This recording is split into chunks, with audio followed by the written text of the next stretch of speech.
grow the hell up and do something useful. That when I talk to these crowds about this, the men's eyes light up. Really? I could do that? Oh, I'm so excited by that idea. No one ever mentioned that before. It's like rights, rights, rights, rights. Jesus, it's appalling. Responsibility.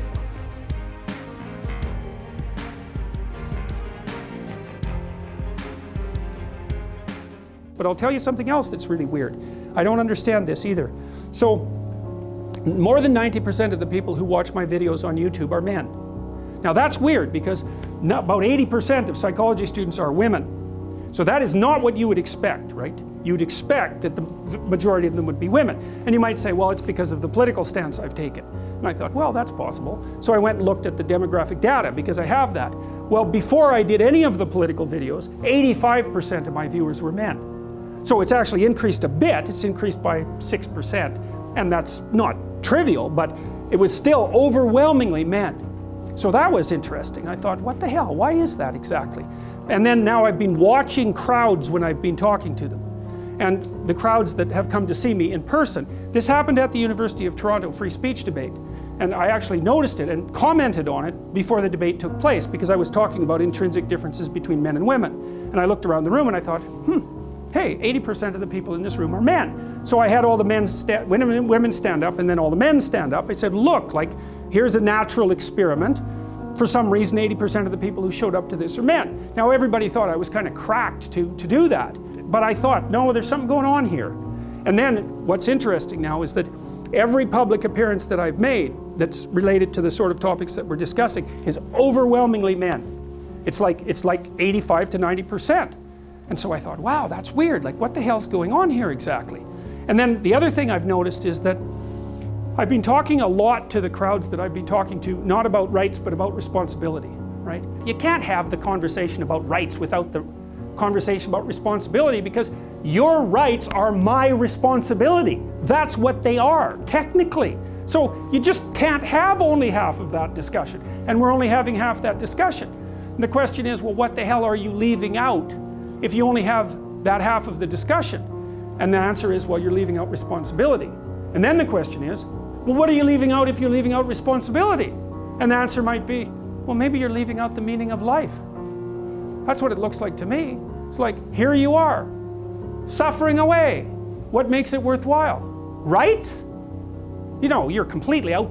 You have no idea what it's almost impossible to describe how bad an idea that is. Responsibility. That's what gives life meaning. It's like lift a load. Then you can tolerate yourself, right? Because look at, you're useless, easily hurt, easily killed. Why should you have any self-respect? Pick something up and carry it.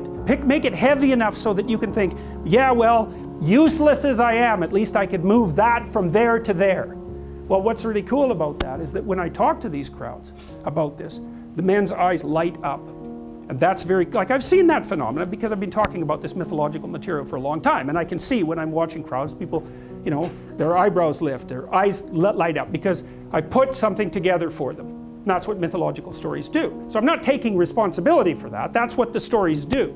So I say the story and people go click, click, click, you know, and their eyes light up. But this responsibility thing, that's a whole new order of this, is that young men are so hungry for that, it is unbelievable. You know, I was watching The Simpsons the other day. I watched the first Simpsons episode and I deconstructed it.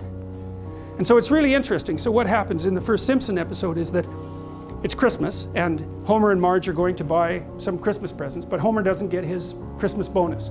And so he's absolutely crushed by that. He's completely crushed. Even though he's kind of useless, bumbling, laughing fool of a guy, you know, the thing that gives that show its soul is that he's still oriented towards his family. That's what makes him honorable, is that foolish as he is, he's decided to adopt responsibility for his family and to try to bear that. And so he's a holy fool. He's not a complete fool. And it's so interesting watching the story because he suffers dreadfully as a consequence of not being able to fulfill his responsibility. Well, that's for men. Women have their sets of responsibilities. They're not the same, right? Because they're complicated, because women, of course, have to take primary responsibility for having infants at least, but then also for caring for them. They're structured differently than men. for biological necessity, even if it's not a psychological issue, and it's also partly a psychological issue. Women know what they have to do. Men have to figure out what they have to do. And if they have nothing worth living for, then they stay Peter Pan. And why the hell not?